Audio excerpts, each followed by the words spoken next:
What is your understanding of decolonization and how does this impact your teaching and assessment methods? Well, looking at the fact that our school system, as initially created, our public school system, through great influence of Egerton Ryerson at the time, there were positives to this. There were also a shadow side of this. It was very grounded in Christian ideology of seeing the school as a place where young people should be so that they stayed out of trouble, a place to instill positive values and morals so that young people would go out into the world bringing these kinds of morals and upholding society in this high standard. It was also about discipline, it was about respect. These values you can still see today in our schools.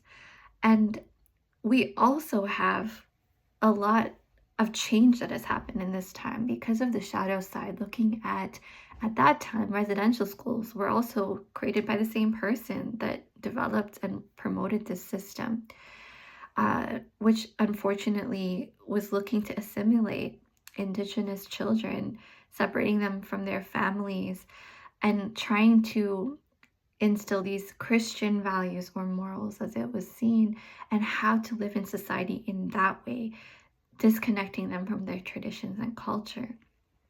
In addition, the Black Canadians that were present were also treated as second-class citizens in a way that there were even segregated schools where they weren't able to be in the same classroom, or where they had to fight for their rights and did try and promote and petition Egerton Ryerson that they may have the chance to have the education he's speaking about, to be part of that society that they deserve to be.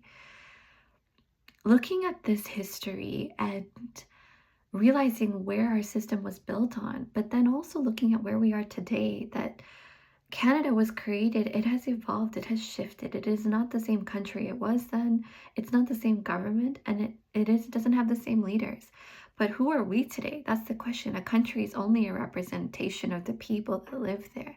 We elect our officials. We are the ones that make the laws and can change them.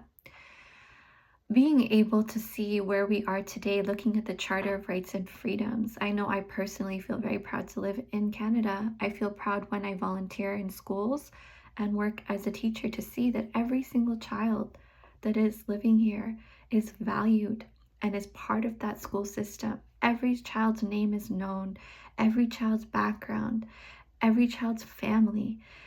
Each child, everything, whether it comes from academics, their behavior, or how they're socializing in the school. Teachers are there no matter what economic status these schools are coming from, a public school system that no matter where we are coming from, no school is less, no teacher gives less than their best, and we all uphold the same standards of integrity, respect, trust, and care. I think that's something to be proud of, looking at the Charter of Rights and Freedoms, that no one should be discriminated against based on race, religion, or ability, sexual orientation. The fact that although, yes, our society is shifting, we may not be in that place right now, looking at the values of humanism, of seeing us as individuals, as human beings that are here to learn and grow for exactly who we are, that each person is valued, as mentioned in the article by Shields. What is a good school? Having equity, diversity, and being able to be present and give our ideas. I see this happening in our schools. I think that there has been a process of decolonization, but there is more to go based on the school system and how it was entrenched and developed. And the fact that the Education Act still says, based on Christian morals and values, to have an education based on that. It gets difficult when the overlying policy still says that. But I think this is how the world shifts from the ground up. Looking at decolonizing, being able to look at material that we're teaching, seeing what perspective it's given from, how can we add diversity to that? How can we add different voices to that, different perspectives, and have a discussion and have a conversation? Even me being present as a teacher, I feel is part of that strategy of decolonization. Having different ways of assessing, whether it is by relaying verbally, not just standardized testing like it used to be, but hearing what does the child know? What is their mastery? Whether it's pictures, whether it's video, whether it is through different mediums, written, accessibility, universal design for learning. Having all of these employed and used, but with the overarching philosophy that we are one and we are all here to learn and grow.